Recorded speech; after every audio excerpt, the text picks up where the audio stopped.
स्वागत है। हमारा खास प्रसारण आज थोड़ा बदले तेवर और बदले कलेवर के साथ हम लगातार दिल्ली की जो राजनीतिक सरगर्मी है उस पर बातचीत करते रहे हैं, चुनाव के दौरान भी, चुनाव के बाद भी। लेकिन अब चूंकि सरकार गठन होने वाली है और सरकार गठन की प्रक्रिया कुछ दिनों में शुरू भी हो जाएगी, तो एक हम अलग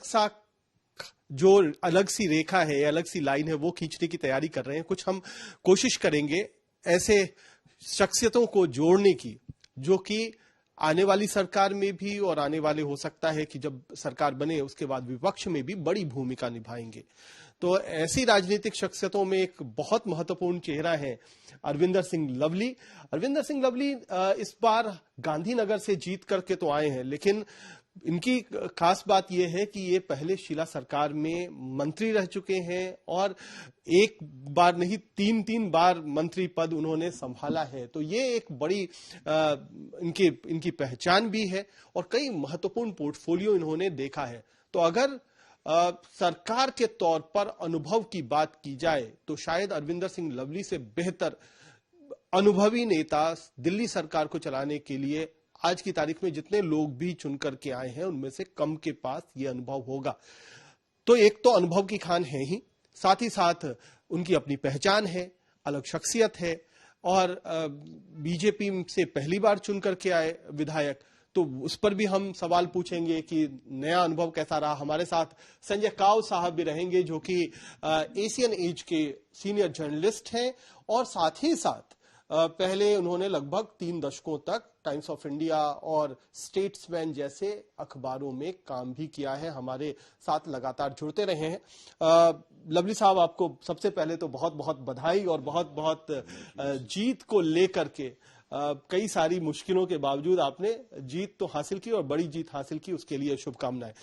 ये जो बात चल रही है कि सरकार गठन की तैयारी है, तो ये सरकार गठन का मतलब क्या होता है? एक तो हमारे दर्शकों को समझा दीजिए कि उसमें क्या होती है, क्योंकि लोगों को लगता है, हमसे भी लोग पूछते हैं कि सीएम कौन बनेगा, मंत्री कौन बनेगा। ये तय करना कितना आसान और कितना मुश्किल होता है, क्योंकि आप तो 2 पार्टियों का हिस्सा भी रह चुके हैं। तो आपको क्या लगता है, ये कांग्रेस में जब तय होता था तो कैसे होता था और बीजेपी में जब अब तय हो रहा है तो उसमें क्या फर्क, क्या नजर आता है? देखिए, अमूमन तौर पे कोई भी राजनीतिक दल हो और बड़ा राजनीतिक दल हो और जिस राजनीतिक दल की लीडरशिप का पर्सनालिटी और कद इतना बड़ा हो तो अमूमन तौर पे उसमें कोई दिक्कत इन सब चीजों में आती नहीं है। हर पार्टी का अपना सिस्टम होता है। नेचुरली इधर भी होगा, ऑब्जर्वर्स बनेंगे, विधायक दल की बैठक होगी। मुझे लगता है कि जितनी जल्दी में मीडिया है उतनी जल्दी में पॉलिटिकल पार्टीज नहीं रहती, चाहे वो कहीं भी हो। तो इसकी एक औपचारिकाएं होती हैं जो पूरी की जाती हैं। विधायक दल की बैठक होती है, ऑब्जर्वर चुने जाते हैं, फिर लीडरशिप उन नामों पे विचार करती है। लीडरशिप बेहतर तरीके से देख सकती है कि क्या उनका विजन है, किस तरीके से पार्टी की चीजों को इम्प्लीमेंटेशन करना है। तो उसके हिसाब से अमूमन हर पॉलिटिकल पार्टी अपना फैसला लेती है और मुझे लगता नहीं है कि किसी को कोई जल्दबाजी है उसके अंदर। जो है वो जो प्रक्रिया अपना टाइम लेंगी वो लेंगी। संजय काव साहब, आपको भी जोड़ते हैं। आपने तो बहुत सारी सरकारों को बनते देखा है, बिगड़ते देखा है। क्या होता है अमूमन, क्या होता है? ये तो नेता वाली बात हुई क्या कि देखिए एक प्रक्रिया है, लेकिन क्या वाकई प्रक्रिया क्या होती है? और आप कुछ सवाल पूछना चाहें तो आप सवाल भी पूछें। जी, पहले जब 1993 में इस व्यवस्था में जब खुराना साहब की सरकार बनी थी, उसमें 3-4 लोग ही उस पे जो है ज्यादातर हावी थे दिल्ली में पॉलिटिक्स में। उनके ओपी कोहली साहब थे, साहनी साहब, प्रहलाद सिंह, ये साहनी साहब थे और ये केदारनाथ साहनी साहब थे और विजय कुमार मल्होत्रा जी जैसे लोग थे। तो ये जो खुराना साहब जो थे, क्योंकि वो बहुत कदावर नेता थे, उनकी जो उन्होंने बीजेपी को दिल्ली में बनाया है इसमें कोई डाउट नहीं है। उनके कहने पे ही लगभग तय होता था कि कैबिनेट का क्या रूपरेखा होगी। और उस कैबिनेट में एक चीज मैं आपको बता दूं कि एक सरदार भी थे, जिस कम्युनिटी से लवली जी आते हैं, बल्ली साहब थे, बहुत अच्छे, हरशरण सिंह बल्ली साहब। जी, बल्ली साहब थे। उसके बाद शीला दीक्षित जी की कैबिनेट में भी लगातार लवली साहब खुद रहे, पहले महेंद्र सिंह साथी जी रहे। जी। लेकिन आम आदमी पार्टी के 10 साल के जो भी 49 डेज में जिसमें इन्होंने समर्थन दिया था, और इन्होंने मुझे पर्सनली बोला था बड़ी गलती कर रहे हैं हम समर्थन देके। सो अच्छा ठीक है, ये मैं आपको बता दूं। हाँ। इन्होंने मुझे पर्सनली बोला यार बहुत बड़ी गलती कर रहे हैं, चलो जो फैसला है सर आंखों पे देखा जाएगा। और उन्होंने कहा था कि 50 दिन से ज्यादा चलेगी नहीं, और 49 डेज के बाद मैंने इनको कहा था कि ये तो आपने एक दिन पहले ही विकेट गिरा दिया। तो ये अलग बात है। दूसरा चीज साहब, जब ये जो इस बार की जो खुराना साहब थे, उनमें एक बहुत अलग सी चीज थी जो कि मैं शेयर करना चाहूंगा। वो 1984 को लेके, जो कि जबरदस्त को उस समय 8-9 साल के बाद ही इलेक्शन हुए थे, उसको लेके वो बड़ा इमोशनल थे 1984 एड्स। और जो कांग्रेस के जो बहुत 3-4 कदावर नेता हैं, जैसे सज्जन कुमार जी, टाइटलर साहब हुए, अचकेल भगत साहब हुए, और ये एक आधे और नेता हुए जिनके की नाम आते रहे। खुराना जब टिकट की बात होती थी, खुराना साहब 1984 की बात करते थे और उनकी टिकट कट जाती थी। अगर इनको साइड करने में, बड़े नेताओं को थोड़ा सा साइड वाइड करने में अगर किसी नेता का महत्वपूर्ण रोल रहा है, वो मदन लाल खुराना जी का है। ये चीज आप उनसे ने। दूसरा चीज, मैं क्योंकि मैं खुद कश्मीरी हूं, मैं I am a victim of terrorism. So अब नई जनरेशन आई है, जो हमने झेला, जो मेरे पेरेंट्स ने झेला है, वैसे ही सरदारों ने भी झेला है। 3000 लोग कत्लेआम जो दिल्ली में हुआ, वो भूल नहीं सकते। नई जनरेशन को अब थोड़ा सा स्कार्स रहेंगे, और अगली जनरेशन जैसे मेरे बच्चे होंगे उनको याद भी नहीं, वो टेक्स्ट बुक के हिस्सा बन जाएंगे। इसलिए सरदार का होना इस व्यवस्था में, और पंजाब की ओर देख के मैं बता रहा हूं, तो आप इनको जरा थोड़ा सा सीरियस मैं वही एक बात जो लवली जी जो आती है लगातार कि कौन सीएम बन रहा है, ये तो आपने भी देखा होगा कि मीडिया में इतने सारे नाम है, उसमें आपका भी नाम चल जाता है। तो ये जो नाम चलता है, ये क्या केवल स्पेकुलेशन है, या आपको लगता है क्या कि वाकई आपका, मैंने बताया जैसे कि अगर अनुभव है गवर्नेंस का तो आपके पास सबसे ज्यादा है, ये तो आप मानेंगे ही, ये तो फैक्ट है। तो इसको लेकर के जो स्पेकुलेशन है उसका आधार तो हमारे पास भी होता है ना, कि जैसे अरविंदर सिंह लवली अगर सीएम बनेंगे तो उनके साथ इतने लंबे साल का तजुर्बा आएगा जो उन्होंने मंत्री के तौर पर बिताया। क्या ये सब कुछ मायने रखता है?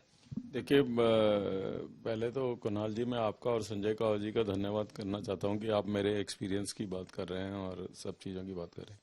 देखिए, पार्टी में किसकी क्या भूमिका रहनी है, स्पेकुलेशन में मुझसे तो किसी ने बात की नहीं है, ना मैंने जाके किसी से बात की है कि क्या होना है या क्या नहीं होना। तो इसलिए ये मुझे लगता नहीं कि, और मैं तो अब आया हूँ भारतीय जनता पार्टी में, पहले भी मैंने कभी कहीं जाके कभी किसी से बात नहीं की है। तो ये पार्टी की लीडरशिप को तय करना होता है कि किसकी क्या भूमिका होगी, किसका एक्सपीरियंस का कहाँ इस्तेमाल करना है, नहीं करना है, क्या किसकी यूटिलिटी है, क्या पार्टी की ऑफिशियल लाइन है। अभी संजय कावल जी ने कहा, हालांकि मुझे ये कमेंट नहीं करना चाहिए क्योंकि मैं खुद पॉलिटिक्स का स्टूडेंट भी हूँ, पॉलिटिक्स के अलावा भी, और दिल्ली की राजनीति के बारे में अच्छा खासा ज्ञान रखता हूँ। मदन लाल खुराना जी बहुत ही सम्मानित लीडर थे। मदन लाल खुराना जी के समय का भी, मदन लाल खुराना जी के समय के पहले का भी, और मदन लाल खुराना जी के समय का बाद भी।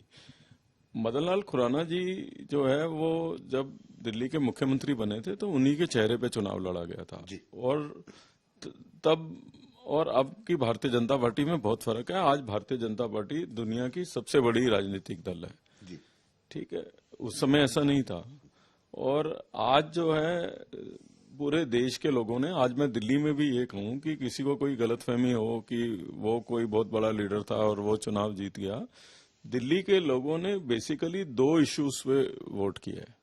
एक, दिल्ली के अंदर जो नॉन गवर्नेंस पिछले 11 साल की रही, दिल्ली के अंदर जिस तरीके की राजनीति वादा किया गया था, उस तरीके का दिल्ली के लोगों को लगा हमसे धोखा हुआ है। दिल्ली के लोग अपनी बुनियादी समस्याओं के साथ जो है जिस तरीके से घिरे, और उसके उलट नरेंद्र मोदी जी की शख्सियत, नरेंद्र मोदी जी के नेतृत्व के प्रति विश्वास, और जो उन्होंने गारंटी दी, दिल्ली के लोगों ने उसमें विश्वास जताया। तो ये प्योरली चुनाव जो है वो इसलिए दिल्ली के लोगों को ने भारतीय जनता पार्टी को मैंडेट दिया है कि 11 साल से दिल्ली के लोग इस बात से तंग थे कि केवल और केवल जो है लड़ते रहते हैं, केवल और केवल जो है वो अपनी प्रॉब्लम्स बताते रहते हैं, दिल्ली के लोगों को सोल्यूशन लेके नहीं आते। तो दिल्ली के लोगों को लगा कि एक ऐसी सरकार आए जो केंद्र सरकार के साथ तालमेल करके चले, जिसके ऊपर नरेंद्र मोदी जी का आशीर्वाद हो। तो बेसिकली दिल्ली के लोगों का ये मैंडेट जो है वो नरेंद्र मोदी जी के अंदर विश्वास का है कि वो उनके आशीर्वाद वाली सरकार और उनकी गाइडेंस और उनके विजन वाली सरकार दिल्ली को शायद दोबारा से दिल्ली का विकास जो पटरी से उतर गया उसको पटरी पे लेके आए। अच्छा, ये जो बात होती है कि कई सारी चीजों को लेकर के कि अरविंदर सिंह लवली जो हैं वो कई बार लोग कह देते हैं क्या कि आप क्या मौका परस्त हैं, क्योंकि आपने जब देखा कि जब दिल्ली में शीला दीक्षित की सरकार थी तब आप वहां पर मंत्री थे, अब जबकि हवा बीजेपी की चल रही है तो आप बीजेपी की तरफ हैं। तो इस पर क्या आपको लगता है क्या कि ये एक आइडियोलॉजिकल जो शिफ्ट आपका था, ये क्या सोचा समझा था या मुश्किल था एक गिवन कंटेक्स्ट में? अगर आपको रेलिवेंट रहना था तो कहीं ना कहीं बीजेपी की तरफ जाना जरूरी हो गया था। क्या वजह थी? क्योंकि आपने जीत अब हासिल कर लिया, अब आप बीजेपी के वरिष्ठ नेता हैं, तो लोग कहेंगे ना क्या कि अब तो देखिए इधर हवा का रुख था तो आप इधर थे, उधर हवा का रुख था तो आप उधर थे। देखिए ऐसा नहीं है कुणाल जी, मैं तो आपसे कह रहा हूं आप मेरी बात पे मत जाइए, आप अपना ही जो आपने मेरा इंटरव्यू लिया था इस्तीफे के वक्त आप उसी को देख लीजिए, आपको आपकी बातों का जवाब मिल जाएगा। आपने ही मेरे से प्रश्न किया था कि आप बीजेपी में आ गए हैं, लेकिन दिल्ली के चुनाव में तो लोग केजरीवाल को वोट करते हैं, बीजेपी को नहीं करते हैं। तो अगर ये सब मंशा तब जब मैं आया था तो तब थोड़ा पता था कि दिल्ली के अंदर बीजेपी की सरकार आएगी, और उस समय तो आप लोग इंडिया अलायंस को भी जिता रहे थे कि कांग्रेस और आप पार्टी मिलकर चुनाव लड़ रही है, दिल्ली में जो है बीजेपी अपना प्रदर्शन नहीं दोहरा रहेगी जिस समय मैं आया था। और प्रदेश अध्यक्ष से बड़ा तो कोई कांग्रेस में पद होता नहीं है, तो अगर अपॉर्चुनिटी होता तो मैं प्रदेश अध्यक्ष रहता। उस समय तो मैं कोई ज्योतिषी तो हूं नहीं कि मुझे पता था कि उस समय क्या होगा। जिस समय पूरा मीडिया ये इंडिया अलायंस को दिल्ली में अच्छी परफॉर्मेंस दिखा रहा था, उस समय मैंने आपको इंटरव्यू दिया था, मैंने कहा था कि जिस पार्टी ने दिल्ली को लूटा हो, जिस पार्टी ने दिल्ली के लोगों के साथ धोखा दिया हो, दिल्ली के लोगों को डेवलपमेंट के नाम पे जीरो दिया हो, उस समय आप लोग कोई नहीं मानते थे। मैंने आपको कहा था कि चाहे ये इकट्ठा लड़ लें, और मेरे आने के बाद आपने मेरा जब दिल्ली में 7 लोकसभा इलेक्शन बीजेपी जीत गई थी, आपने एक इंटरव्यू किया था जिसमें स्पेसिफिकली मैंने आपको उन विधानसभाओं का नाम बताया था कि जो विधानसभा ट्रेडिशनली जो है वो कांग्रेस या आप पार्टी जीती है, उस विधानसभाओं में क्या परफॉर्मेंस बीजेपी का रहा था। उसी दिन मैंने आपसे कहा था कि दिल्ली में बीजेपी की सरकार बनेगी, और जो है आप दिल्ली में जो है बीजेपी क्लियर मैंडेट लेके आएगी और दिल्ली में बीजेपी की सरकार बनेगी। आज अगर विधानसभा का इलेक्शन हुआ है तो आप अगर मैंने अभी आपको कहा कि नरेंद्र मोदी जी के प्रति विश्वास है। मैं अपने राजनीतिक जीवन में 6 चुनाव लड़ा हूं, पांचवा टर्म मेरा ये एमएलए का होगा। हर चुनाव में जब मैं लोगों के बीच में जाता था, लोगों की डिमांड बड़ी होती थी। 1998 में जीतने के बाद जब हम 2003 में गए, 1998 में ऑफ कोर्स डिमांड थी कि बिजली की स्थिति बहुत खराब है। 2003 में जो है लोग हॉस्पिटल मांगते थे, 2008 में लोग मेट्रो की लाइन मांगते थे, लोग इंजीनियरिंग कॉलेज मांगते थे। तो साल भर साल लोगों की डिमांड बढ़ती है, और यही लोकतंत्र की खूबी भी है। मेरे राजनीतिक जीवन में ये पहला चुनाव है जब मैं किसी गली मोहल्ले में चला गया हूं, लोग कह रहे हैं कि भाई हमारी गली ठीक करा दे, यही बड़ी मेहरबानी होगी, हमारे सीवर ठीक करा दो, हमारे यहाँ जो गंदा पानी आ रहा है उसको ठीक करा दो, यही तुम्हारी बड़ी मेहरबानी होगी। दिल्ली देश की राजधानी है, देश के राजधानी के नागरिकों को जिस पार्टी ने इस लेवल पे धकेल दिया हो कि वो बेचारा अपनी गली के अलावा कोई बात ही नहीं कर पा रहा, इससे ज्यादा शर्मनाक, मतलब आपको मैं ईमानदारी से कह रहा हूं कि शर्मनाक कोई बात नहीं हो सकती। और ईमानदारी से कह रहा हूं कि कई इलाके ऐसे थे कि मुझे खुद को वोट मांगने में शर्म आ रही थी कि क्या हमको इन लोगों से वोट मांगने का भी हक है कि नहीं। इस लेवल पे के ऊपर जो है आम आदमी पार्टी का कुशासन दिल्ली में था, और उस पार्टी के साथ अलायंस में जाना, उस पार्टी के साथ चुनाव लड़ाना अरविंदर सिंह लवली को तो कतई बर्दाश्त नहीं था। तो उसमें राजनीतिक नुकसान होता, नफा होता, और मैं तो विधानसभा का टिकट भी नहीं मांग रहा था। पार्टी ने आदेश दिया आपको चुनाव लड़ना है तो मैं चुनाव लड़ा, और दिल्ली के लोगों के आशीर्वाद से, गांधीनगर के लोगों के आशीर्वाद से, भारतीय जनता पार्टी के कार्यकर्ताओं की वजह से जो है जीत के आ गया, वो एक अलग अलग कहानी है। लेकिन मैं जिंदगी में फैसला, जब मेरे बारे में तो ये मशहूर है कि मैं जो है अपने अपने सिद्धांतों और मान सम्मान के साथ समझौता नहीं करता, उसमें नफा हो नुकसान हो। अच्छा, एक बात संजय काव साहब, सवाल भी पूछ सकते हैं सीधे। अब मैं एक छोटा सा सवाल जी पूछना फटाफट चाहूं। लवली जी, सच बताइए, सबसे पहले जब आप चुनाव जीते, कांग्रेस के किस नेता ने आपको बधाई दी? ऐसा है कि एज सच तो कोई कांग्रेस का नेता बचा ही नहीं है जिसका फोन ना आया हो बधाई देने का भी, और हमें भी ले जाओ इस बात के कहने के लिए। अभी भी लोग कह रहे हैं कि अभी ले जाओ, इलेक्शन खत्म हो गया और कांग्रेस के नेता कह रहे हैं। सबको मालूम है कि कुछ बचा नहीं है वहां, सबको मालूम है कि लीडरशिप के पास कोई विजन नहीं है। तो 1/3 तो पहले ही आ गई थी मेरे साथ। तो उसके बाद भी जो है, मेरा आज भी मानना है कि कांग्रेस में जो बचे हुए वर्कर्स और नेता हैं, मैंने आपको उस दिन भी इंटरव्यू में कहा था, उनकी सिंपैथी उधर नहीं है, क्योंकि उनको पता है हमारी लीडरशिप के पास कोई विजन नहीं है, आइडियोलॉजी नहीं है, कांग्रेस के लिए प्लान नहीं है। तो नेचुरली इंसान ही है ना वो भी, कोई ये तो है नहीं कि वो बेचारे खाली हारने के लिए आए हुए हैं। अच्छा, एक बात बताइए कि एक फुटप्रिंट दिखाई पड़ता है अरविंदर सिंह लवली का जब वो चुनाव आता है, जब आप लोकसभा चुनाव लड़ा रहे थे इनफैक्ट, बाकी सारे कई सारे कैंडिडेट्स थे, ईस्ट दिल्ली में भी जहां पर आपकी लोकसभा आती है, और साथ में लगी हुई नॉर्थ ईस्ट दिल्ली में भी, ये हमें दिखाई पड़ा कि अरविंदर सिंह लवली का कुछ ना कुछ वहां पर फुटप्रिंट दिखाई दिया बूथ मैनेजमेंट के लेवल पे।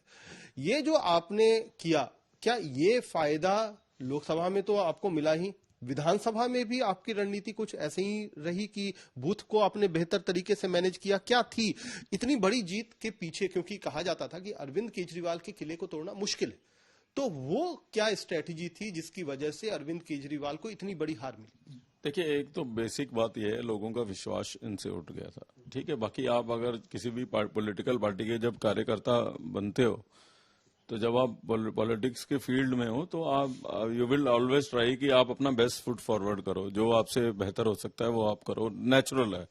आप कहीं भी काम करते हो, आप जिस भी ऑर्गेनाइजेशन में काम करते हो, आप जिस भी चैनल में हो, आपकी कोशिश होती है कि उसके लिए जो है बेहतर करें। ऐसे ही पॉलिटिकल वर्कर्स के ऊपर लागू होता है, इसमें कोई रॉकेट साइंस नहीं है कि जो भी होता है वो कोशिश करता है कि पूरा अच्छा करे।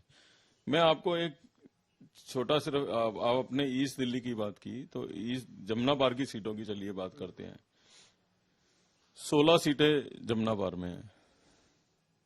जिस हिस्से में मेरी विधानसभा पड़ती है उसमें भारतीय जनता पार्टी 8 में से 7 सीट जीत के आई। जी, ये तो मुझे दिखा है, इसीलिए तो पूछा मैंने। नॉर्थ ईस्ट के अंदर सिर्फ सिलमपुर और बाबरपुर को छोड़ दो तो बाकी सीटों के ऊपर भारतीय जनता पार्टी जीत के आई। सीमापुरी भी सॉरी, एक सीमापुरी सीट भी जो है, तो वहां पे गोकुल भी नॉर्थ ईस्ट में बल्कि सिर्फ केवल 4 जीती। ये बात सही कह रहे हैं, ये बात सही है। नॉर्थ ईस्ट में 4 सीट जीत के आई, नॉर्थ ईस्ट हिस्से वाले जमुना पार में। तो टोटल फिर भी जो है आप लगा लिए 11 सीट 16 में से जीत के आई। अब लोकसभा के इलेक्शन में हम गोकुलपुरी भी जीते थे, ठीक है, वहां से भी लीड किया था। अब हर इलेक्शन का समीकरण अलग हो जाता है, लेकिन निश्चित तौर पे मोटी बात यह थी कि दिल्ली के लोग अपने आप को ठगा हुआ महसूस कर रहे थे। अब मेरे वजह से नेचुरली किसी भी एक कार्यकर्ता की कुछ ना कुछ भूमिका होती है पार्टी को आगे बढ़ाने की। अब मैं गांधीनगर की आप बात करेंगे तो गांधीनगर का एक केस स्टडी है जो आप लोगों को करना चाहिए डिटेल में। अनफॉर्चुनेटली आजकल पत्रकार करते नहीं है। बिल्कुल डिटेल में किया है सर। मैंने डिटेल में। बताइए, बड़ा रोचक है, क्या है?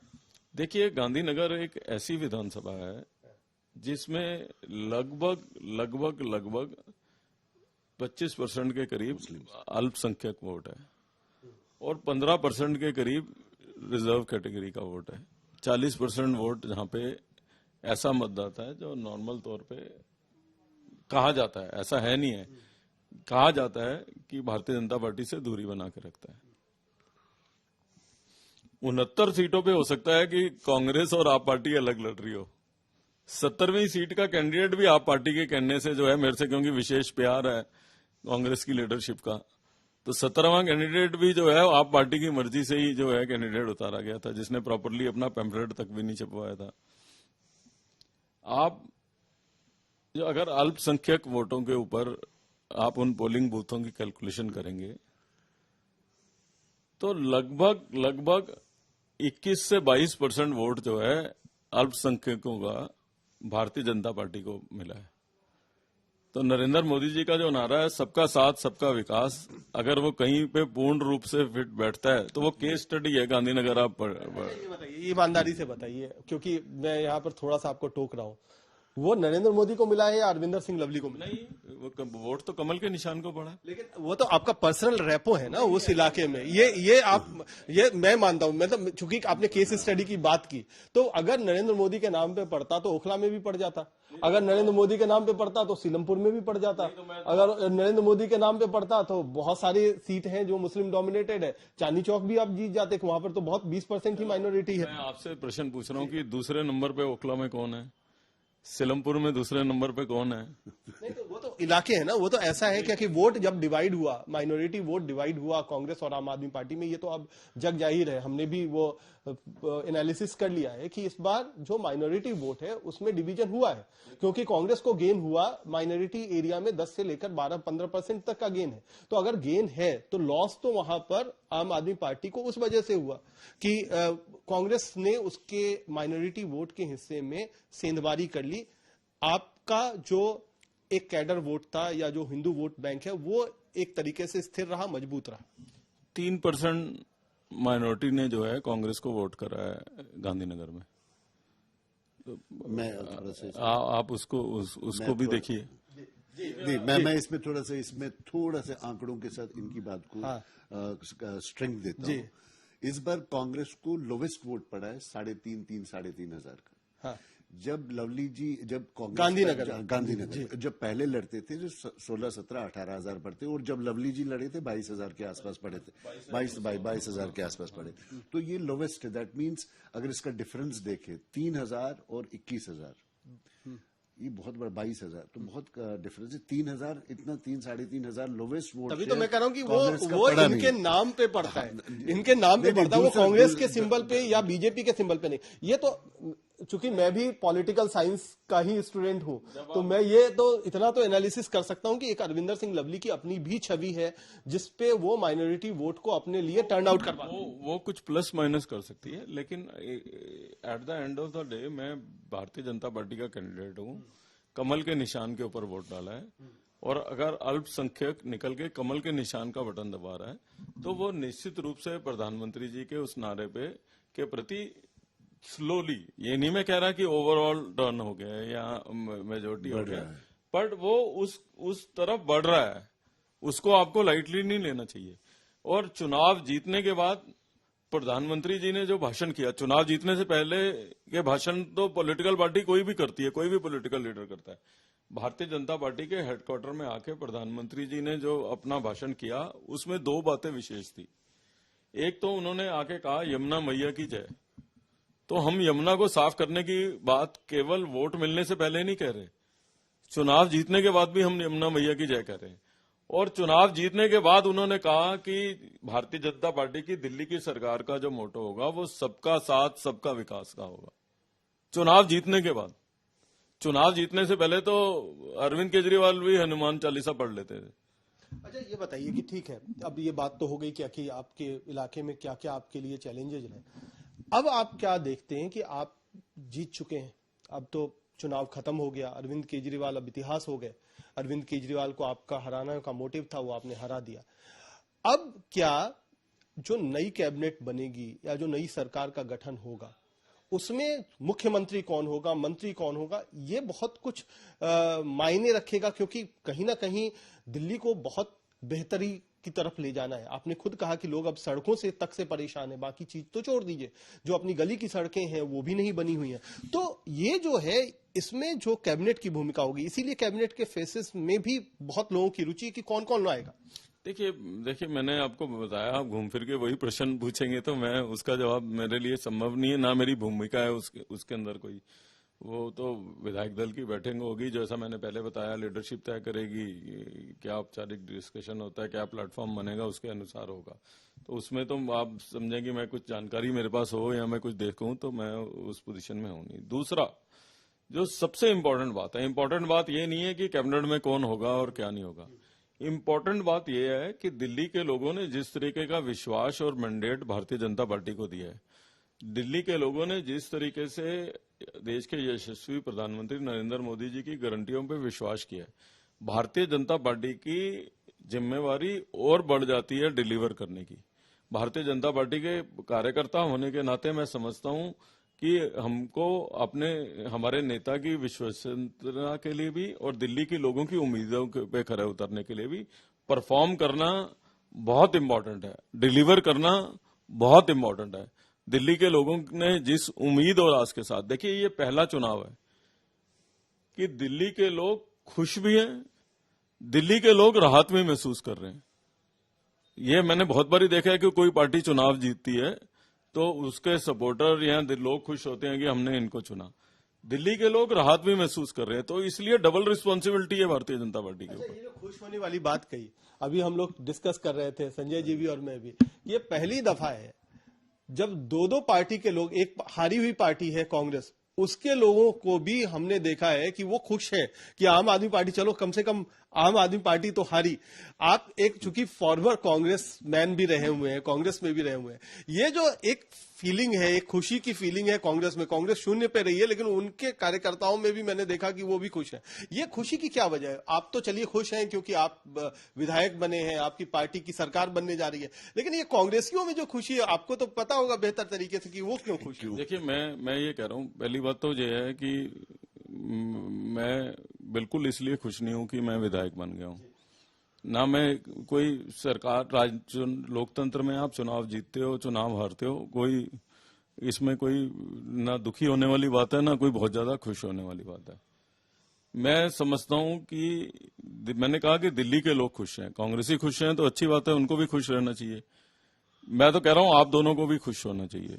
अगर आप दिल्ली के निवासी हो तो हर दिल्ली में रहने वाले लोगों को खुश होना चाहिए। जिस दिशा की ओर दिल्ली बढ़ रही थी, दिल्ली में आप रह पाते नहीं रह पाते, इस बात का क्वेश्चन मार्क था। आप कैसे, आप देखिए, आप लोग हमेशा प्रदूषण कब डिस्कस करते हैं? जब एक्यूआई लेवल जो है वो 400 क्रॉस हो जाता है। कभी आपने इस बात पे डिस्कशन किया कि पिछले साल का जो जून था वो 10 सालों के जूनों में सबसे खराब था, क्योंकि एक्यूआई लेवल 400 नहीं पड़ा और इसलिए आप डिस्कस नहीं करोगे उसको। आप सांस तो 12 महीने ही ले रहे हो ना।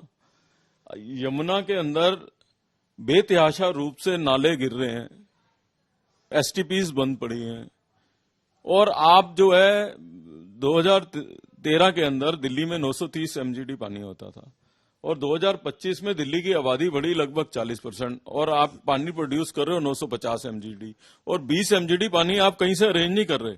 आप यमुना के किनारे में ट्यूबवेल लगा के 20 एमजीडी पानी कर रहे हो। दूसरा, यमुना पोल्यूटेड, और आप 20 एमजीडी पानी जो नीचे से निकाल रहे हो अंडरग्राउंड वाटर रिजर्व वाटर से, यमुना के किनारे से, बिना टेस्ट कराए हुए कि वो पानी जहरीला है कि नहीं है, और उसको आप बाकी सारे पानी से मिला रहे हो। सर मुझे एक चीज, आप दिल्ली के साथ जाती किस तरीके से हो रही थी, मैं इसलिए खुश हूं। दिल्ली में 2013 में 50 लाख लोग रोज डीटीसी की बसों में ट्रेवल करते थे। दिल्ली की आबादी बढ़ गई 40%, बसें कम हो गई 60%, और दिल्ली में सवारी डीटीसी में ट्रेवल कर रही है 24 लाख लोग, पॉपुलेशन बढ़ गई। तो ये दिल्ली के साथ जाती है कि नहीं है? जाती है। दिल्ली की आबादी बढ़ गई 40%, स्कूल की एनरोलमेंट हो गई कम, ये दिल्ली के साथ जाती है कि नहीं जाती है? दिल्ली में एम्प्लॉयमेंट जो है कि का अगर आप रेशो चेक करो, आबादी बढ़ गई 40% और नंबर ऑफ जॉब्स प्रोवाइड जो गवर्नमेंट करती है वो हो गई कम, ये जाती है कि नहीं जाती है? तो इसलिए हो रहा हूं कि शायद ये शहर बच जाए, शायद ये शहर रहने लायक हो जाए। आप मैं आपको इंटरप्ट कर रहा हूं, आप प्रश्न पूछना चाहते थे, मैं आपको एक छोटा सा एक प्रश्न आप दोनों से पूछना चाहता हूं। आप छोटे से छोटे प्रदेश की राजधानी के बारे में सोचिए, चाहे वो पिछड़ा हुआ प्रदेश हो, जब उसकी राजधानी के बारे में सोचते हो सकता है उस प्रदेश की पूरी डेवलपमेंट में कहीं कमी हो। आप उस प्रदेश की राजधानी के बारे में सोचोगे तो आपके मन में आएगा पक्की सड़कें, साफ सुथरा, की भी राजधानी तो अच्छी बनाई है इन्होंने। दिल्ली के बारे में जब आप पिक्चर सोचते हैं तो क्या सोचते हैं कि मैली गंदी यमुना, ट्रैफिक जैम, कूड़ा फैला हुआ, सीवर बहते हुए, टूटी हुई सड़कें, सेंट्रल वर्जिस पे जो ग्रीनरी है उसके ऊपर 1.5 इंच मिट्टी। तो क्या ये देश की राजधानी है? इसलिए खुश हूं मैं कि शायद ये राजधानी ठीक हो जाए। सर कुछ सवाल पूछना सर मैं ये पूछना चाहता था, जैसे अब डबल इंजन सरकार राजधानी को चलाएगी, उसके बीच में जो है एमसीडी आती है जिसका काम है कूड़ा नालियां साफ करना, उसको आप कैसे मैनेज करोगे? नंबर 1। नंबर 2, जो सड़कों की बात आपने की, 80 से लेके अभी तक जो दिल्ली के जो सड़कों की लेंथ है वो 24,000 किलोमीटर 34,000 किलोमीटर है, जबकि उसी टाइम डबल हुई हैं सड़कें इतने सालों में, जबकि व्हीकल्स का जो रेशो है वो जो है अब जब लगभग करीब करीब 80 लाख पहुंच गया है, वो कम से कम 21 टाइम्स बढ़ा है। और जो ट्रैफिक की व्यवस्था जो है सड़कों पे वो दिल्ली पुलिस की है, उसको आप कैसे मैनेज करो? देखिए, आपने बड़ा इंपॉर्टेंट प्रश्न कर रहा है। इन सब प्रश्न में कॉमन क्या है? दिल्ली का जो एडमिनिस्ट्रेटिव स्ट्रक्चर था वो इन 11 सालों में आम आदमी पार्टी के खिलाफ, सच बात तो ये है कि क्रिमिनल ऑफेंस ये है, हम कहते हैं कि घोटालों में है, इसमें उसमें, वो अलग चीज है। सबसे बड़ा क्राइम अगर कोई आम आदमी पार्टी की सरकार ने कमिट किया, वो किया है कि एडमिनिस्ट्रेटिव कोलैप्स दिल्ली के अंदर हो गया है। दिल्ली के अंदर पीडब्ल्यूडी डिपार्टमेंट के टेंडर्स जिस स्पीड पे हो रहे हैं उसके ऊपर नजर रखने की जरूरत है। दिल्ली मेट्रो जो इस बात के लिए जानी जाती थी कि वो समय से पहले अपना काम करती है, उसके प्रोजेक्ट डिले हो रहे हैं। तो उनके रीजंस में तो जाना पड़ेगा ना क्यों हो रहे हैं। जब आप 7,000 करोड़ रुपया 10 सालों में रिलीज नहीं करोगे दिल्ली मेट्रो को, अगर आपको याद हो संजय जी, आप और कुणाल जी तो पुराने दिल्ली गवर्नमेंट कवर करते थे, वीकली मीटिंग होती थी दिल्ली मेट्रो के ऑब्स्टेकल्स दूर करने के लिए। आप 10 सालों में पता करिए कौन सी वीकली मीटिंग दिल्ली मेट्रो को लेके हुई है। आप कह रहे हैं कि हम जो है दिल्ली को पेरिस बनाना चाहते हैं। आप इंटरनेशनली ट्रैवल करने के लिए अपने टीचर्स को भेज रहे हैं, अपने वॉलंटियर्स को भेज रहे हैं। क्या कोई नया मोड ऑफ ट्रांसपोर्ट पूरी दुनिया में इंट्रोड्यूस नहीं हुआ? आप मेट्रो पे ही क्यों अटके हो? कौन सा नया मोड ऑफ ट्रांसपोर्ट आपने इंट्रोड्यूस किया? जब आप नया मोड ऑफ ट्रांसपोर्ट इंट्रोड्यूस नहीं करोगे तो लोग मजबूरी में अपनी गाड़ियां नहीं खरीदेंगे, व्हीकल्स नहीं खरीदेंगे, तो क्या खरीदेंगे? जब आप अच्छा मोड ऑफ, आप दिल्ली पतली गलियों का शहर है, दिल्ली चांदनी चौक का भी शहर है, जमुना पार्क का भी शहर है, ऐसी का भी है जो 30-30 फुट की, और पूरी दुनिया में दिल्ली ऐसा शहर है जिसमें पेडिस्ट्रियन कमर्शियल का कॉन्सेप्ट है। तो उस पेडिस्ट्रियन कमर्शियल के लिए आप कोई पब्लिक ट्रांसपोर्ट लाएंगे कि नहीं लाएंगे? मेट्रो तो जो 60 फुट से कम चौड़ी रोड पे, 100 फुट की से चौड़ी रोड पे नहीं आ सकती। मोनोरेल जैसे प्रोजेक्ट हैं, कारपोर्ट जैसे प्रोजेक्ट हैं, आप क्यों नहीं दिल्ली के अंदर इंट्रोड्यूस करोगे? आप जो है एमसीडी, आपने भी कूड़ा करकट उठाने की बात की, इन्होंने कहा था हम गार्बेज हिल कम कर देंगे। जब से ये एमसीडी में पावर में आए हैं, आप उसको छोड़ दीजिए, नॉर्मल सड़कों के टेंडर नहीं हो रहे, डिसिल्टिंग ऑफ ड्रेन्स नहीं हो रहा। तो पूरा का पूरा एक एडमिनिस्ट्रेटिव कोलैप्स है। और ये इजी टारगेट नहीं है बीजेपी के लिए भी। जिन ऑफिसर्स को, और ऑफिसर में खाली आईएएस की और दैनिक्स की बात नहीं कर रहा, मैं इंजीनियर लेवल पे बात कर रहा हूं, 11 साल से आदत पड़ गई हो कुछ काम नहीं करने की, उनको दोबारा से उनका कॉन्फिडेंस जीतना और उनको काम पे लगाना एक इम्पोर्टेंट टास्क रहेगा दिल्ली में। अच्छा, एक बात और है, क्योंकि आपने कहा कि क्या क्या आपके सामने चुनौतियां होंगी, बहुत सारे आपके सामने निश्चित तौर पर आने वाले समय में चुनौतियां हैं, क्योंकि एक जो सिस्टम जिसकी आपने बात की कि वो पूरी तरीके से कोलैप्स कर गया है। जो एक और सिस्टम है जो कि कोलैप्स की कगार पे हुआ है, फाइनेंशियल सिस्टम, फाइनेंशियल हेल्थ बहुत है। आपने बहुत सारे वायदे किए हैं, जैसे कि आपने 2,500 रुपए महिलाओं के लिए किया, उसके लिए 11,000 करोड़ से ज्यादा आपको सिर्फ एक स्कीम को चालू करने के लिए चाहिए। उसके अलावा भी बहुत सारी स्कीम्स हैं। जो पहले ही जो अभी स्थिति है उसमें कैपिटल एक्सपेंडिचर बिल्कुल कम हो गया, यानी डेवलपमेंट पे खर्च हो ही नहीं रहा है। अब आप इस तरीके की स्कीम्स और लेकर के आएंगे तो कैपिटल एक्सपेंडिचर के लिए, यानी फ्लाईओवर के लिए, सड़कों के लिए, मेट्रो के लिए, बसेस के लिए, वो पैसा कहां से आएगा? ये एक बहुत बड़ा सवाल हमारे सामने जो है वो चिंता। नॉन प्लान फंड जो सिर्फ आपका 17,000 करोड़ बच गया। देखिए, इसमें आम आदमी पार्टी ने जिस तरीके से गवर्नेंस की है वो डेफिनेटली दिल्ली के लिए खराब सिचुएशन है। दिल्ली हमेशा रेवेन्यू प्लस स्टेट रही है, चाहे वो मेट्रोपॉलिटिकल काउंसिल के टाइम में हो, बीजेपी की गवर्नमेंट के टाइम में हो, कांग्रेस के गवर्नमेंट के टाइम में हो, राष्ट्रपति शासन में हो, क्योंकि बेसिकली दिल्ली एक ट्रेडिंग सेंटर है। ये ठीक बात है, मिसमैनेजमेंट की वजह से डेफिसिट बजट जो है आया है, उसका बेसिक रीजन आप लोग उस ट्रबल में जाने की करिए। उसके दो बेसिक रीजन है। एक बेसिक रीजन तो ये है, एक बेसिक रीजन तो उसके अंदर सबसे बड़ा ये है कि दिल्ली ट्रेडिंग सेंटर है।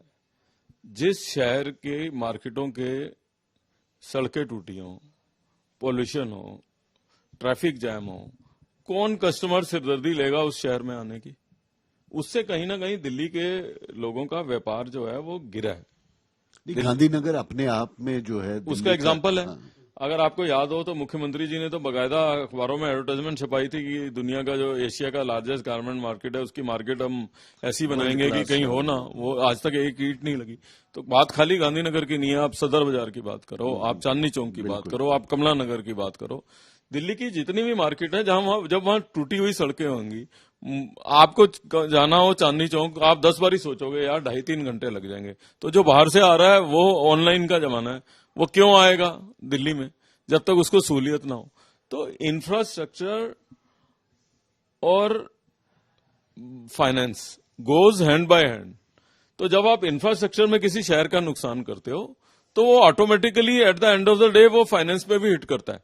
आप शहर सुंदर नहीं बनाओगे तो चलो आप और हमको रहना है, हमारे पास कोई और व्यवस्था नहीं है तो हम रह लेंगे, अल्टीमेटली व्यापारी हिट होता है। At the end of the day सरकारी जॉब वाले को तो उसकी तनख्वाह मिल जानी है, जो आपके पास प्राइवेट का भी एम्प्लॉयर है उसको भी मिल जानी है। At the end of the day वो आपके व्यापार को हिट करता है। तो जैसे ही इंफ्रास्ट्रक्चर सुधरेगा अपने आप फाइनेंसिस ठीक होंगे। दूसरा, आप किसी से लोन लेने जाते हो, आप मान लीजिए आपको लोन चाहिए, आप बैंक मैनेजर के पास जाओगे तो उसको रिक्वेस्ट करोगे कि उसको धमकाओगे। तो ये जो है जो 24 घंटे सेंट्रल गवर्नमेंट से और एलजी से लड़ते रहते हो, उनको कौन तो मदद करेगा और कौन नहीं करेगा।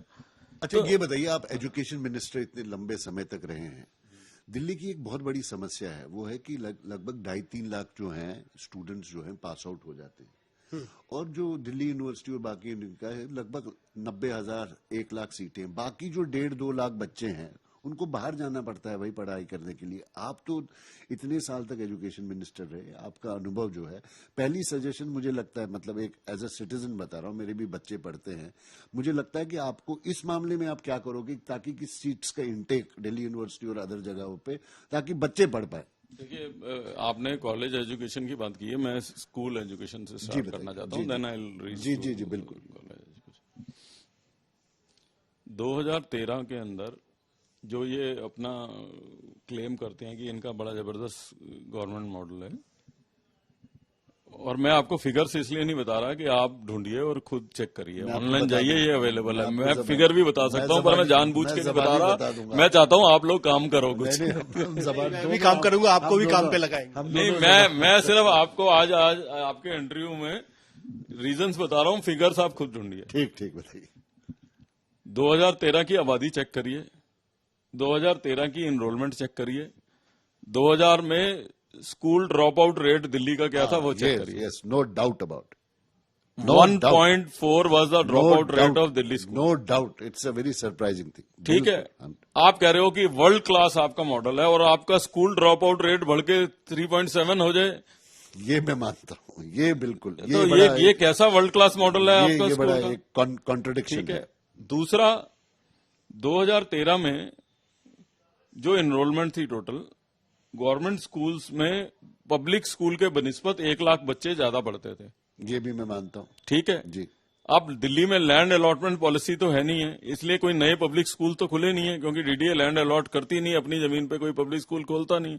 तो दिल्ली में जितने पब्लिक स्कूल 2013 में थे आज भी उतने ही हैं। लेकिन सर, इनके ऊपर एक क्रेडिट तो जाता है, क्या? वो है जितने भी अगर कुछ 2, 4, 5, 10, 15, 20 स्कूल्स भी हैं जो मॉडल स्कूल इन्होंने डेवलप किए, वो अच्छे किए। मैं अभी उस पे आ रहा हूँ ना, जी, आप फिर मेरी बात का जवाब दीजिए, आप मेरी बात सुन लीजिए और आज रिसर्च करिएगा। जी। तो मैं आपसे कह रहा हूं कि पब्लिक स्कूल जितने 2013 में थे उतने ही आज हैं, एक भी नहीं बढ़ा है। और आज जाइए और एनरोलमेंट चेक करिए कि गवर्नमेंट स्कूल से 1 लाख बच्चे ज्यादा पब्लिक स्कूल में पढ़ते हैं, यानी टोटली रिवर्स। ये तो ट्रू। ठीक है, क्यों भाई, अगर आपका मॉडल इतना अच्छा है तो पब्लिक स्कूल्स के अंदर सीरियस थिंग। ठीक है, और आबादी बढ़ी है जबकि दिल्ली बिल्कुल की। बिल्कुल। ठीक है, आपने क्यों नहीं सोचा दिल्ली में? अच्छा, अब आपको एक सिंपल लॉजिक बताता हूं, और कि मेरे समय में ही कंप्यूटराइजेशन हुआ था, और उस कंप्यूटराइजेशन के मामले में हर स्कूल को एक आईडी दी गई थी कि भाई ये स्कूल का आईडी नंबर ये है। तो दैट मीन्स कि जितनी आईडी है उतने नंबर ऑफ स्कूल्स हैं। ठीक है, तो 2013 में कितनी आईडीज थी और आज कितनी आईडीज हैं चेक कर लीजिए, पहले से 50 कम है। अच्छा, एक बात और है कि ये थोड़ा सा पॉलिटिकल है कि आप जो बात कर रहे हैं, चुनाव प्रचार के दौरान अजय माकन ने एक प्रेस कॉन्फ्रेंस की, यही सेम आंकड़े अजय माकन ने भी अपनी प्रेस कॉन्फ्रेंस में दिए। आंकड़े नहीं बदलते हैं, ये मुझे पता है कि आंकड़े तो वही रहेंगे, चाहे वो बीजेपी देगी चाहे कांग्रेस देगी, वो तो आंकड़े हैं। अब बात ये होती है कि आम आदमी पार्टी कहती है कि ये तो जो है ना, ये जो चुनाव है वो कहीं ना कहीं बीजेपी कंट्रोल कर रही थी कांग्रेस को, और कांग्रेस वही सारे इश्यूज रेज कर रही थी जो बीजेपी के मन में था। तो ये जो आप, चूंकि कांग्रेस और बीजेपी दोनों में रह रहे हैं, ऐसे कोई मिली भगत थी क्या कि जो सवाल बीजेपी पूछ रही थी वही कांग्रेस पूछ रही थी, मिल करके आपने घेर करके अरविंद केजरीवाल को मारा? देखो, कांग्रेस पहले ये आंकड़े इसलिए नहीं बोलती थी क्योंकि अजय माकन को और बाकियों को हमेशा ये डर लगा रहता था कि लॉन्गेस्ट एजुकेशन मिनिस्टर तो अरविंदर सिंह लवली रहा है, तो ये आंकड़े पेश करेंगे तो कहीं ना कहीं उसके क्रेडिट में। अब क्योंकि मैं कांग्रेस में नहीं हूं, बीजेपी में हूं, तो उनको लीडरशिप को कोई खतरा नहीं है, तो इसलिए खुल के बोल रहे हैं, ये है हकीकत। तो आप कहते हैं कि अजय माकन को अरविंदर सिंह लवली से खतरा था? नहीं, मैं क्या कहता हूँ, ये सारी दिल्ली कहती है, मेरे कहने से क्या? ये बहुत बड़ी बात बोल रहे हैं कुणाल जी। नहीं तो आप बताइए ना, इससे पहले कब एजुकेशन पे बोला? इससे कांग्रेस बड़ा मेरा सवाल फिर वही का वही रह गया। जो आम आदमी पार्टी लगातार बीजेपी और कांग्रेस पर हमला कर रही है कि चलिए ठीक है, वो देश में आपस में लड़ रहे हो, लेकिन दिल्ली में मिलकर लड़ रहे थे। मैं तो हमला किसी पे नहीं करता हूँ। ये भी आपने मेरे से प्रश्न पूछा कि वो क्यों नहीं उठाते थे, तो मैं जो, हो सकता है मैं गलत सोच रहा हूँ, मैं जो महसूस करता हूँ शायद इसलिए एजुकेशन उठाने में प्रॉब्लम थी। अब मैंने तो कभी ये नहीं कहा, अब शीला जी मुख्यमंत्री थी जी, शीला जी का मैं बहुत सम्मान करता हूँ, आज मैं भारतीय जनता पार्टी में हूँ तब भी करता हूँ कि वो एक स्टेट्समैन थी और दिल्ली के लिए जो उनसे बेस्ट हो पाया उन्होंने किया, और मैं आज वो अच्छी जगह है, आप और हम खराब जगह पे है ना, इसलिए उनके, मेरे मन में उनके लिए बहुत रिस्पेक्ट है जो हमेशा रहेगी। बिल्कुल। अब हम शीला जी के एजुकेशन मॉडल की बात करते हैं, कांग्रेस वाले क्लेम करते हैं उनका एजुकेशन मिनिस्टर कौन था, फिर हम कहते हैं कि उन्होंने सिग्नेचर ब्रिज बनाया, तो टूरिज्म मिनिस्टर कौन था जिसने स्कीम बनाई थी सिग्नेचर ब्रिज की, किसने फाउंडेशन लेके दी, फिर लो फ्लोर बसेस की, हम कौन लो फ्लोर बसेस लेके आया था कॉमनवेल्थ गेम्स में, किसके सामने चैलेंज था, जो है कॉमन नहीं, सीएनजी मेरे से पहले हो गई थी, परेश हाशमी के टाइम में लो फ्लोर बसेस कौन लेके आया, फिर अनऑथराइज्ड कॉलोनीज को किस यूडी मिनिस्टर ने रेगुलाइज किया। तो जो ये कह रहे हैं कि शीला जी के टाइम में बड़ा काम हुआ, तो जिसने शीला जी के बाद काम किया था वो तो अब बीजेपी में है, तो इनको बीजेपी की तारीफ करनी चाहिए, अब तो जो है बीजेपी डिलीवर कर रही है। शीला जी का आपने जो कि जिक्र किया, उस समय जो आपका अनुभव है, अभी एक हाइपोथेटिकल क्वेश्चन है, अगर आपको मौका मिलता है सरकार में काम करने का, तो वो अनुभव काम आएगा? आपको लगता है क्या कि वो अनुभव काम आने वाला है लॉन्ग रन में, जो कि एक अनुभव आपने under internship of Sheila Dikshit आपने हासिल किया है? देखिए, ऐसा है कि पॉलिटिकल सिनेरियो ना अब टोटली बदल गया है। नेचुरली जो है आपका एक्सपीरियंस रहता है वो आपका काम आता है। ईमानदारी से जो है, मैं इसलिए नहीं कह रहा कि मैं बीजेपी हूँ, प्रधानमंत्री जी के जो काम करने का तरीका है, जो विजन है, और वो खाली दिल्ली में नहीं है, वो देश भर में अपना प्रभाव छोड़ता है। वो बड़ा सोचते हैं, बड़े लेवल की प्लान करते हैं, बड़े लेवल से जो है डेवलपमेंट करते हैं, और इसलिए मुझे लगता है कि दिल्ली के आने वाला समय जो है वो सुखद होगा। तो आप शीला दीक्षित और नरेंद्र मोदी, ये एक बहुत अजीब सा क्वेश्चन है, अगर आपको लीडरशिप, क्योंकि आपने दोनों की लीडरशिप में काम किया है, तो आपको लगता क्या है कि दिल्ली के लिए बेटर विजनरी कौन था, शीला दीक्षित या नरेंद्र मोदी? देखिए, ऐसा है कि शीला जी का टर्म अच्छा गया, इसमें कोई दो राय नहीं हो सकती। शीला जी ने बेस्ट फुट फॉरवर्ड किया। शीला जी ने क्यों, आप 93 से शुरू करिए तो खुराना जी का भी चाहे लिमिटेड पीरियड रहा हो, उनके एफर्ट में नहीं। ट्रांस यमुना बोर्ड किसने बनाया था, जिसको इस सरकार, ट्रांस यमुना जो है सबसे पिछड़ा हुआ इलाका है, और सबसे ज्यादा सफर भी आम आदमी पार्टी के उसमें उसने किया। ट्रांस यमुना बोर्ड क्या करता था कि एक फंडिंग बोर्ड था जो ईस्ट दिल्ली जैसी पिछड़ी हुई जगहों पे विकास के काम के लिए हेल्पफुल रहता था। इस सरकार ने उस बोर्ड को रद्द कर दिया, वो खुराना जी ने बनाया था। ठीक है, खुराना जी ने ही एमएलए लेड शुरू किया था सबसे पहले दिल्ली के अंदर जो है, तो खुराना जी का भी चाहे लिमिटेड पीरियड रहा हो, उन्होंने काम किया। साहब सिंह वर्मा जी का और कम पीरियड रहा, पर उन्होंने जो है आउटर रैली के अंदर उनका पीरियड जो है खुराना जी से ज्यादा रहा, 31-32 मतलब ऑलमोस्ट खुराना जी का 27 महीने का था, साहिब सिंह वर्मा जी का 31 का था और सुषमा जी का 52 दिन। हाँ, मतलब ऑलमोस्ट बराबर ही खुराना जी का और उनका था। उन्होंने आउटर दिल्ली के और अनथराइज कॉलोनीज के लिए काम किया। शीला जी आई, शीला जी ने टोटली पिक्चर चेंज की, इसमें कोई दो राय नहीं। ये बैकवर्ड ट्रेंड तो ये आम आदमी पार्टी की सरकार के समय ही दिल्ली को देखने को मिला, नहीं तो दिल्ली को कभी ऐसा नहीं हुआ। और दिल्ली में बहुत बार ऐसा होता था कि खुराना जी मुख्यमंत्री थे तो वो जगप्रवेश जी के साथ अक्सर बैठ के दिल्ली की प्रॉब्लम्स पर डिस्कस करते थे। शीला जी मुख्यमंत्री थी तो जगदीश मुखी जी के साथ, हर्षवर्धन जी के साथ, अपना मल्होत्रा जी के साथ बैठ के पर डिस्कशन दिल्ली के व्यू को लेके होता था। ये 11 साल में ही ये रास्ता आया कि जब कोई डायलॉग ओपोजिशन का और सरकार का ना रहो। डायलॉग जो है वो, मैं अभी किसी से कह रहा था, किसी ने मेरे से क्वेश्चन पूछ लिया था शीश महल का, तो मैं कह रहा था कि मैं तो जो है केजरीवाल से ज्यादा लंबे समय तक सरकारी मकान में रहा हूं। दिल्ली में सैकड़ों लोग मिल जाएंगे, लाखों लोग मिल जाएंगे जो कहेंगे कि खुराना जी के घर गए, शीला दीक्षित के घर गए, अरविंदर सिंह लवली के सरकारी घर में गए। दिल्ली में एक आदमी ढूंढ के लाओ जो कहे मैंने शीश महल। मैं आप दोनों से पूछ रहा हूँ, आपने देखा जी? मैंने नहीं देखा। और मैं ये हमेशा कहता हूँ और खुल करके कहता हूँ कि मैं शीला दीक्षित जी के घर पर जब वो मुख्यमंत्री थी तो मैं दर्जनों बार गया और उनके कई बार तो हम बेडरूम तक भी पहुंच जाते थे। दोनों ने नहीं देखा, आप दोनों ने मेरा सरकारी घर भी देखा होगा। बिल्कुल कई बार देखा है। तो ये कैसा लोकतंत्र है? ये तो सही है। ठीक है, आपका ही नहीं, अरुण यूसुफ साहब का देखा, वालिया जी का देखा, नहीं, मैं शीला जी का देखा, अपना भी मैंने शीला जी का भी कई बार मैंने इसलिए कोट करा कि मैं आपके सामने हूं। शीला जी का भी देखा। मैं तमाम इलेक्टेड लोगों का कह रहा हूँ कि उनको जब सरकारी घर मिलता है तो वो इसलिए थोड़ा मिलता है कि वो ऐशो आराम से मिले, वो इसलिए मिलता है कि उनसे मिलने वालों को असुविधा ना हो। तो ये 11 सालों में स्थिति होगी थी, तो 11 सालों में सबने काम किया। प्रधानमंत्री जी का जो विजन है, प्रधानमंत्री जी पूरे देश के लिए विजन बनाते हैं। प्रधानमंत्री जी सेंट्रल की पॉलिसी के लिए भी सोचते हैं, और जहां भी भारतीय जनता पार्टी की सरकार है वो क्यों रिपीट करती है? भारतीय जनता पार्टी की सरकार रिपीट होने का काम, रीजन यही है, चाहे वो मध्य प्रदेश हो, चाहे वो महाराष्ट्र हो, जहां भी है, मैक्सिमम कोई पार्टी एंटी इनकम्बेंसी से ओवर पावर कर रही है, वो बीजेपी कर रही है और नरेंद्र मोदी जी की लीडरशिप में कर रही है। वो इसलिए कि उनका जो विजन है वो बड़ा है और वो कहीं ना कहीं इम्पैक्ट करता है स्टेट गवर्नमेंट की फंक्शनिंग को भी, और स्टेट गवर्नमेंट ज्यादा परफॉर्म करती है, इसीलिए वो डबल इंजन की सरकार। सब मोटा मोटी बात बता रहा हूँ। पूरी दिल्ली में चर्चा है कि एक सरदार जो है, कोई ने, सुनिए मेरी बात, या तो बड़े पोस्ट पे या मंत्री तो बनेगा, क्योंकि पंजाब पे नजर है। आज देखिए, बड़े पोस्ट मतलब आप सीएम कह रहे हैं? सीएम भी हो सकता है, मंत्री तो बनेगा ही बनेगा, डिप्टी सीएम भी हो सकता है, डिप्टी सीएम भी हो सकता है, स्पीकर भी हो सकता है, कुछ भी हो सकता है। इसलिए क्योंकि इनकी नजर पंजाब पे है। पंजाब पे आजकल कह रहे हैं कि आज ही देखिए मान साहब भी केजरीवाल जी के से मिलना था या मिल चुके हैं उनके विधायकों के साथ। तो कुछ जो है खलबली है। कांग्रेस कह रही है कि हम शायद वहां पे सरकार बना, अगर आज इलेक्शन हो जाए हम सरकार बना देंगे। और एक और थॉट है कि अगर, क्योंकि ये कांग्रेस से आए हुए हैं, ये मैसेज देने के लिए कि देखिए अगर इनको हम मंत्री या चीफ मिनिस्टर बनाते हैं, अगर कांग्रेस के वहां भी ज्वाइन कर ले और मिलजुल कर सरकार बनाए तो आप भी सीएम बन सकते हो पंजाब के। ऐसा मतलब एक डिस्टॉर्टेड थॉट है, मतलब एक दूरदर्शी थॉट है, लेकिन ये बात लोग कर रहे हैं।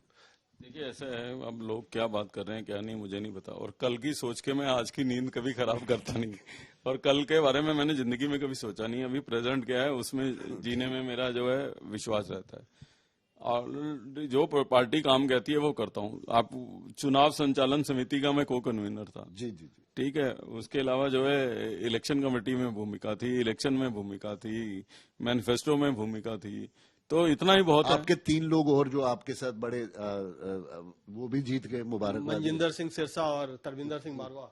नहीं, वो तो सरदार जी हो गए, और जो कांग्रेस से गए थे, कांग्रेस से हाँ, नीरज बसोया और राजकुमार चौहान। अब राजकुमार चौहान जी वाली जो जीत है मंगोलपुरी में फर्स्ट टाइम है। नीरज बसोया में तो आप पूरा मीडिया जो है पता नहीं क्या क्या कह रहा था। नीरज बसोया देखिए कितने बढ़िया मार्जिन से जीत के आए। बादली को भूल जाते हैं, बादली भी ओरिजिनली यूथ कांग्रेस का लड़का है जो जीता है। चौधरी। अच्छा, एक बात जो अभी संजय काऊ साहब ने पूछा, उस पर मैं थोड़ा सा आपसे स्पेसिफिक सवाल पूछता हूँ। दिल्ली में सत्ता परिवर्तन हो गया, पंजाब में चूंकि आप सिख भी हैं और पंजाब से कनेक्टेड भी रहे हैं, लगातार आप रहते हैं, जो पंजाब में हलचल हो रही है, क्या ये एक्सपेक्टेड था कि इस तरीके की हार होगी अरविंद केजरीवाल की दिल्ली में? तो उसका इम्पैक्ट एक जब आप होता है कि एक जगह जब भूचाल आता है, जब भूकंप आता है, तो उससे बाकी जगहों पर भी रिपल इफेक्ट होता है, तो ये इसका रिपल इफेक्ट पंजाब तक पहुंचेगा? देखिए, ऐसा है कि पूरे देश तक पहुंचेगा। दिल्ली में जब दिल्ली की जो जीत है, दिल्ली मिनी इंडिया है, दिल्ली हर वर्ग को रिप्रेजेंट करता है। हालांकि ये भी अलग बात है कि पंजाब का सिख एक तरीके से सोचता है, पूरे देश भर का सिख अलग तरीके से सोचता है, लेकिन दिल्ली की जीत जो है वो हर जगह इफेक्ट करती है हमेशा, क्योंकि दिल्ली में हर हिस्से का देश का जो है भाग है। अगर आप याद करो कि यूपीए 2 की जब गवर्नमेंट बनी थी तो दिल्ली जीतने के बाद ही यूपीए 2 का माहौल बना था। तो आज अगर भारतीय जनता पार्टी दिल्ली में जीती है, वैसे तो नरेंद्र मोदी जी का व्यक्तित्व इतना बड़ा है कि पूरे देश में उसका इम्पैक्ट है, लेकिन दिल्ली की जीत उसमें 4 चांद ही लगाएगी। उसका जो है उसका बड़ा परिणाम आपको आने वाले चुनावों में, चाहे वो देश भर में कहीं भी हो, उसको देखने मिलेंगे। पंजाब की जहां तक बात है, देखो, मैं इसलिए नहीं कह रहा कि आज मैं भारतीय जनता पार्टी में आ रहा हूं। मैंने मोदी जी के विचारों को जाना है, उनकी सोच जानी है। सिखों के बारे में जितने अच्छे से वो जानते हैं, मैंने आज तक देश के किसी टॉप पॉलिटिशियन को सिखों की हिस्ट्री और इतिहास के बारे में इतनी डिटेल में और इतने सम्मानपूर्वक उनके प्रति दृष्टिकोण रखने वाला लीडर मैंने नहीं देखा है, जो उनके इतिहास को जानता है, उनके कल्चर को जानता है और उनके सोच की रिस्पेक्ट करते हैं। यही कारण है कि करतारपुर साहब का कॉरिडोर खुला, यही कारण है कि जो है बाल दिवस जो है देश में मनाया जाता है, इससे पहले तो नहीं मनाया गया। और वो बेसिकली सिखों की सोच को समझते हैं, तो वो आने वाले दिनों में मुझे लगता है कि एक इम्पैक्ट जरूर जो है कहीं ना कहीं रहेगा। सरकार बदलेगी? तो लोकतंत्र में लोग ही बदलते हैं, तो लोगों का समर्थन जो है भारतीय जनता पार्टी की तरफ बढ़ेगा। लेकिन कांग्रेस कह रही है क्या कि उनके संपर्क में कई सारे आम आदमी पार्टी के विधायक हैं, क्योंकि आप कांग्रेस की भी अंदरूनी, यहाँ पर मैं आपको सिर्फ एक बीजेपी लीडर के तौर पर नहीं बल्कि आप कांग्रेस की भी अंदरूनी पॉलिटिक्स भली भांति समझते हैं, तो आपको लगता है कि कांग्रेस में अभी इतनी ताकत है क्या कि वो सरकार बना लेगी पंजाब में जाकर के? अरविंद केजरीवाल कमजोर हुए हैं, इसका कुछ लार्जर इम्प्लीकेशन? देखिए, मैं इसमें 2 तरीके की चीजें देखता हूँ। मेरी जानकारी में तो नहीं है कि कौन किसके संपर्क में, किसके नहीं। एक तो ना, अरविंद, होता क्या है कि एक हैबिट पड़ जाती है। इन 11 सालों में सबसे बड़ी बीमारी अरविंद केजरीवाल एंड पार्टी को हुई है, तो वो सत्ता की बीमारी हुई है। बिना सरकार के छटपटा जाते हैं। अभी तो दिल्ली में सरकार गए 1 दिन नहीं हुआ है, तो उसके बाद जो है वो पंजाब की सरकार में इंटरफेरेंस शुरू कर दिया। तो अब वो बिना सत्ता के ये लोग रह नहीं पाते। बिना सत्ता के जो है इनकी रोजी रोटी हजम नहीं होती। तो मुझे लगता है कि ये वो उस तरफ मुझे एक्सरसाइज ज्यादा लगती है कि पंजाब में लगे कि सरकार इन्हीं की है, भगवंत मान की सरकार नहीं है, ये उसकी एक्सरसाइज ज्यादा लगती है। अच्छा, 2 चीजें अब लास्ट हम सवाल पूछ रहे हैं, संजय काऊ साहब भी मेरे से सहमत होंगे। एक तो करप्शन चार्जेस जो हैं अरविंद केजरीवाल और उनकी सरकार, उनके मंत्रियों पर, उसको लेकर के जांच भी चल रही है। आपकी सरकार चूंकि बनेगी दिल्ली में, तो आपके पास सारे फाइल्स और सब कुछ आपके पास होंगे, तो हम उसमें कुछ तेजी देख सकते हैं आने वाले टाइम में। और दूसरा, जो शीश महल है, उसको लेकर के कयास लगाए जाने, क्योंकि दिल्ली में कोई डेजिग्नेटेड सीएम रेसिडेंस नहीं है। उसको उन्होंने कहा कि हमने इसलिए बनाया कि बाकी आगे भी मुख्यमंत्री उसमें रह पाए। तो क्या आपके मुख्यमंत्री भी उस 6 फ्लैग स्टाफ रोड में रहेगा? देखिए, वो तो मुझे जानकारी नहीं है, वो जो भी सीएम बनेगा वही उसके बारे में फैसला लेगा। लेकिन वैसे बाय द वे आपकी नॉलेज के लिए कि वो भी डेजिग्नेटेड सीएम हाउस कभी नहीं हो सकता, क्योंकि वो डेजिग्नेटेड चीफ सेक्रेटरी रेजिडेंस है। और सबसे पहले वो चीफ सेक्रेटरी के बाद वो घर मुझे अलॉट हुआ था। मैं उसमें रहने नहीं गया था, नो शामनाथ में ही रहा था। तो मैंने जब उसको नहीं लिया, तो फिर उस समय के डिप्टी स्पीकर थे, वो टेम्परेरी रहने के लिए वहां पे चले गए थे, अमरीश गौतम। उसके अगर आप फर्स्ट अलॉटेड हाउस देखोगे तो अरविंदर सिंह लवली था चीफ सेक्रेटरी के बाद जिसको अलॉट हुआ था। सर, फिर से नया अलॉटेड हाउस शायद आप ही के। अरे नहीं, ऐसा नहीं है, ऐसा नहीं है। और मैं तो भगवान ही बचाए ऐसे मकान में रहने से। तो ऐसे मकान क्या कहूँ, मैं कुछ शब्द नहीं इस्तेमाल करना चाहता। और वो फिर उसके बाद चौधरी प्रेम सिंह रहे उस मकान में। तो ऑफिशियली तो वो चीफ सेक्रेटरी डेजिग्नेटेड हाउस है। तो उसको मतलब कोई सीएम डेजिग्नेटेड हाउस करने का तो कोई प्रपोजल तो नहीं है। नहीं, अब मुझे मालूम नहीं, अब तो ये सरकार आएगी तब पता लगेगा। मैं तो आपको पुरानी हिस्ट्री बता रहा हूँ कि पुरानी हिस्ट्री के हिसाब से तो ये है। अब चीफ मिनिस्टर रेजिडेंस तो समय समय पर बदलते रहे। मैं जिस मकान में रहता था उस मकान में साहब सिंह वर्मा जी एज अ चीफ मिनिस्टर रहते थे 9 शामनाथ मार्ग में, ठीक है। उससे पहले मदनलाल खुराना जी 11 शामनाथ मार्ग में रहा करते थे। शीला जी जो है वो पहले मथुरा रोड पे रहती थी, फिर जो है यहाँ पर अपना नेहरू मार्ग पे 3 मोतीलाल नेहरू मार्ग पे रहते। तो ये तो समय समय अनुसार कौन व्यक्ति किधर रहता है उसके हिसाब से चेंज होता रहता है। शामनाथ मार्ग था जो कि डेजिग्नेटेड सीएम हाउस था, उसको हॉन्टेड बना दिया गया, उसकी वजह रही। अब क्या ये एक नया हॉन्टेड सीएम हाउस है क्या? 6 फ्लैग स्टाफ रोड, इसमें कोई नहीं रहना चाहेगा, क्योंकि जब से ये नया बना है तब से मुश्किलों में अरविंद केजरीवाल मुश्किलों में, जब से ये नया बना, इसकी नई रूपरेखा हुई तो उनको जेल भी जाना पड़ा, अब सत्ता भी चली गई। देखिए, ऐसा है कि किसी और पॉलिटिकल लीडर ने कभी ये क्लेम नहीं किया था कि मैं 2 कमरों के फ्लैट में रहूंगा। किसी और पॉलिटिकल लीडर ने ये क्लेम नहीं किया था कि जो है मैं राजनीति बदलने आया हूं, गाड़ी नहीं लूंगा, सिक्योरिटी नहीं लूंगा। इन्होंने क्योंकि कहा था, और इनकी पॉलिटिक्स की शुरुआत ही उसी से हुई थी। लोगों ने इनको वोट ही इसलिए दिया था कि ये कॉमन मैन है। तो वो कॉमन मैन जो है वो इतना लेविश, वो भी सरकारी अपने पैसे से लेविश रहे, कोई बात नहीं समझ आती है। आप एक तरफ कह रहे हैं कि अभी आपने दोनों ने कहा कि बजट डेफिसिट है, और बंगला बना रहे हो आप लेविश जिसमें करोड़ों रुपए खर्च कर रहे हो, फिर आप कॉमन आदमी कहां से हो गए? तो साहब ये बताइए, अगली जो लड़ाई, जो भी बैटल होगा, वो बीजेपी वर्सेस आप होगा कि बीजेपी वर्सेस आप वर्सेस कांग्रेस फिर से होगा? देखिए, ऐसा है कि अभी किसी के बारे में भविष्यवाणी करना बहुत जल्दी होगी, लेकिन मुझे लगता है कि मैंने एक बारी कुणाल जी को इंटरव्यू में कहा था कि जब ये पार्टी खत्म होगी तो पूरी तरीके से ताश के पत्तों की इमारत की तरह बिखरेगी, क्योंकि ये कैडर बेस्ड पार्टी नहीं है। इन्होंने 3 चुनाव लड़े। अगर आप गंभीरता से उस पर विचार करेंगे तो पहला चुनाव इन्होंने लड़ लिया अन्ना हजारे जी के आंदोलन पे 2013, और निर्भय का जो दुख भरा कांड दिल्ली में हुआ उसके इमोशंस पे, उस हवा में ये लोग चुनाव जीत गए। दूसरा चुनाव इन्होंने जन लोकपाल के चक्कर में इस्तीफा दे दिया, तो हुआ कि हमको लेके आओ, हम जन लोकपाल लेके आएंगे। हालांकि उसके ऊपर चर्चा नहीं की आज तक। जन लोकपाल को छोड़ दो, जो लोग सीएजी के कागज टेबल करने से डर रहे हो वो जन लोकपाल क्या लेके आएंगे? तो दिल्ली में तो चलो आप फिर भी बहाना बना सकते हो कि आधी, पंजाब में तो तुम्हारी सरकार है, अभी भी है, वहां ले आओ जन लोकपाल, किसने रोका? आज उस जन लोकपाल के, तो दूसरा इलेक्शन इन्होंने जन लोकपाल के नाम से जीत लिया। तीसरा इलेक्शन इन्होंने फ्री बीज और फ्री सर्विसेज के नाम से जो है एक नई चीज लेके आए और उससे जीत गया।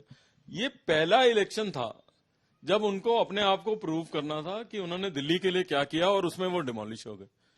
तो ये कोई ऐसा तो है नहीं कि कोई बेस्ड पॉलिटिक्स कर रहे हो। ये एक पर्सनालिटी कल्ट पे, एक आदमी की इमेज पे और नारों के ऊपर हवा में इलेक्शन लड़ रहे। तो ये रेफरेंडम था। ये पहला इलेक्शन था जब बिना हवा के आपको एज अ इलेक्शन लड़ने जाना था, और आप उसमें कोलैप्स कर गए। कोई वेव नहीं थी, कोई वेव नहीं थी, बिल्कुल। तो आप उसमें कोलैप्स कर गए। तो मतलब ये तो आप इलेक्शन लड़ने ही पहली बारी गए थे। 3 इलेक्शन तो आप पीछे से आंधी में थे, आप कब आए, तो इसका मतलब कब लड़ गए, कब चले गए, तो किसी को पता मतलब नहीं। है ये कि रेफरेंडम था केजरीवाल जी की परफॉर्मेंस पे, तो इसलिए ये उठेंगे, मुझे इस पे डाउट है। ये बड़ा इंटरेस्टिंग बातचीत भी रही अरविंदर सिंह लवली साहब से। और अरविंदर सिंह लवली दिल्ली की पॉलिटिक्स में तो एक बड़ा नाम है ही, बड़ा चेहरा है ही, और आने वाले समय में भी इनकी जो इनका कद है वो हम चाहेंगे कि बड़ा हो, क्योंकि इन्होंने काफी काम भी किया है दिल्ली को लेकर के। पहले भी इन्होंने कई सारी भूमिका निभाई हैं, तो इनकी भूमिका बढ़े। अब ये पार्टी लीडरशिप पर है कि क्या कुछ भूमिका अरविंदर सिंह लवली को मिलती है।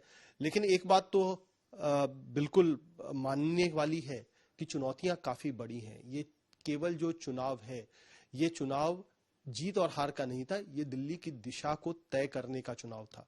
तो अगर लोगों ने इतना बड़ा भरोसा जताया है बीजेपी पर, तो ये भी लोग उम्मीद करेंगे कि जो भी सरकार में आए, जो मुख्यमंत्री बने, जो मंत्री बने, वो उन्हें वो तमाम मूलभूत सुविधाएं मुहैया करवाए जिसकी दिल्ली को जरूरत है। बिजली, पानी, पर्यावरण, इन तमाम चीजों पर, सड़कों पर भी जरूरत है। तो आपको बहुत बहुत शुभकामनाएं कि आप इन उम्मीदों पर खरा उतरो, और हम भी यही उम्मीद करेंगे कि बीजेपी एक बेहतर सरकार दे और आने वाले 5 सालों में जब दोबारा चुनाव हो तो हम इन तमाम चीजों पर बात कर सकें कि 2025 में ऐसी दिल्ली दिखती थी, 2030 में दिल्ली में कुछ बदलाव हुआ है।